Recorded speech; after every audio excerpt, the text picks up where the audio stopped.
Alam nyo ba kung paano pasarapin ang Bicol Express na laing? So ayan guys, tuturo ko sa inyo kung paano magluto ng dry na laing. So ayan ang ating buong ingredients, umpisa na natin. Ayan, meron tayong pork. So yung pork guys, ayan, in-slice ko siya at ipapry natin siya sa konting mantika lang at hanggang sa maging brown. At pag naluto na, ayan, pwede na natin ilagay ang buong ingredients. Ipagsama-sama na natin, nandiyan yung ginger, garlic, onion, and also the coconut milk. Ayan, wag natin kalilimutan ng coconut milk at dapat madami ang ating coconut milk. Pagkatapos natin mailagay ang coconut milk or ginataan, ilagay na natin ang shrimp paste at saka dry shrimp. At saka magic sarap. So, ayan. So, habang kumukulo ay haluin natin maigi ang coconut para hindi siya magbuo-buo. So, ganyan po guys. Pag nagluluto ng ginataan, kailangan lagi nyong hahaluin yung coconut milk habang kumukulo. So, pag luto na, saka natin ilagay yung sili. Kung wala kayong green chili, pwede rin naman na pure na siling labuyo ang inyong gamitin. At nasa sa inyo na yon kung gusto nyo ng sobrang anghang. So, ayan. Pakuluin natin mabuti ang ating ginataan kasama ang sili.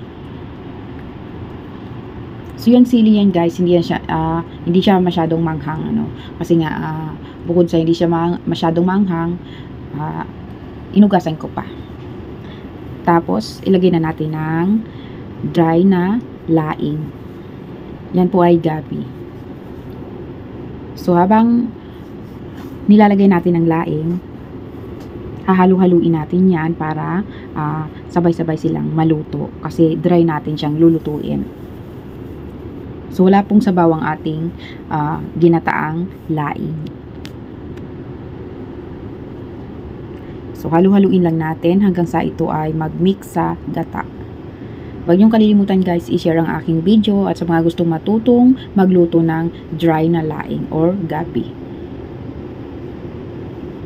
Ayan, i-thumbs up nyo na rin at sa mga hindi nakasubscribe, mag-subscribe sa aking YouTube channel at follow my page. Ayan. Thank you for watching guys. So, ayan. So, pag ganyan na ilagay na natin ang laing. Ayan, nag-add tayo ng salt, to taste lang, pagka matabang, pwede kayo mag-add ng salt. So, pagka ganyan na, dry, pwede nyong takpan at dahan-dahan lang yung apoy.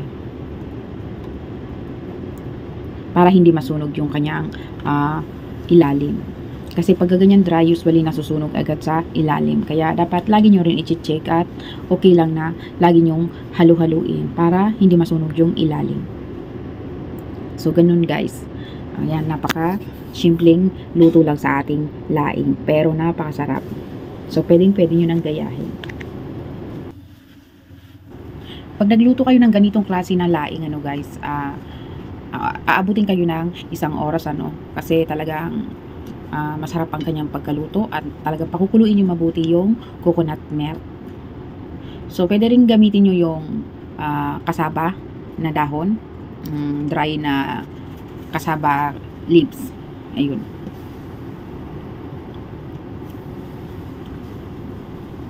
Masarap din ang kasaba leaves. Kasi na-try ko na guys kung paano magluto ng kasaba leaves at yung dry na kasaba leaves.